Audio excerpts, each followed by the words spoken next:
गणपती बाप्पा मोरया। बाप्पाचं आगमन थोड्याच दिवसावर येऊन राहिलंय आणि बाप्पाला काय आवडतं? मोदक आणि त्याबरोबर चुरमा लाडू। चला पाहूया चुरमा लाडू। मी 1 वाटी गव्हाचं पीठ घेतलं आहे। थोडंसं जाडसर गव्हाचं पीठ घ्या। त्यामध्ये मी घालणार आहे 1 चमचा बेसन, 1 चमचा रवा आणि साधारण हे छोटे 3 चमचे मी तूप घालते। आता हे सगळं मी मिक्स करते हाताने आणि मी याला घट्टसं मळून घेणार आहे। अजिबात हे पीठ आहे ना पातळ मळायचं नाहीये, हे घट्ट मळून घ्यायचंय। थोडं थोडं पाणी घालून मळून घ्या। हे बघा पीठ किती घट्ट आणि छान मळलं गेलंय।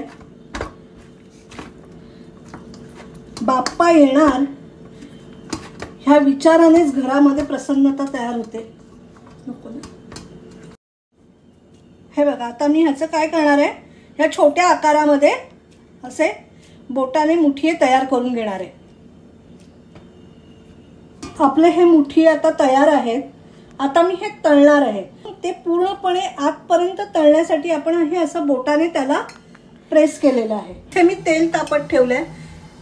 एक टिप देते, हे तेल जास्त कडकडीत करायचं नाहीये, कारण आपल्याला मंद आचेवर हे मुठिये तळायचे आहेत, म्हणजे हे पूर्णपणे आतपर्यंत तळले जातील। माझं तेल तापलेलं आहे आणि मी हे सगळे मुठिये आता मंद आचेवर तळून घेणार आहे। बघा तेल जास्त मी तापू दिलेलं नाहीये। आता मी हे थोडे थोडे करून तळून घेते। सोनेरी रंग येईपर्यंत मी तळून घेणार आहे। मुठिये आपले तळले जात आहेत।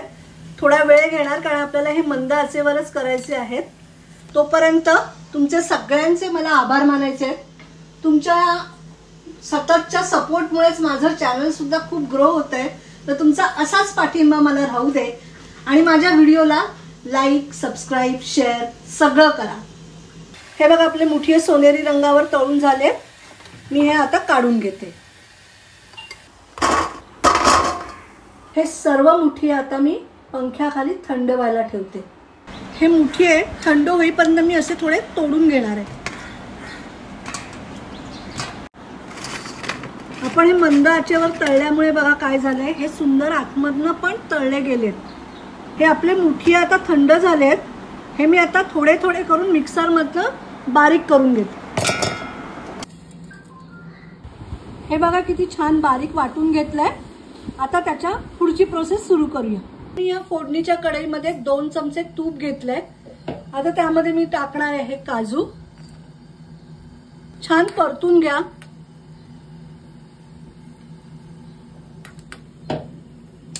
त्याचबरोबर मी टाकणार आहे खसखस। खसखस मी 2 छोटे चमचे खसखस घेतली। छान खमघमाट सुटलाय, खमंग असा।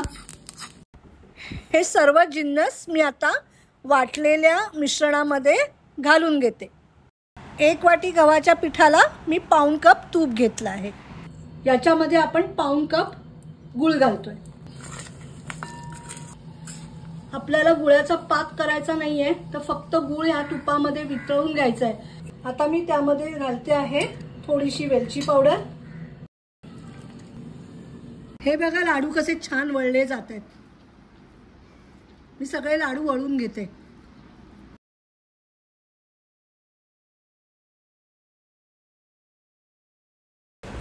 हे आपले चुरमा लाडू तयार आहेत।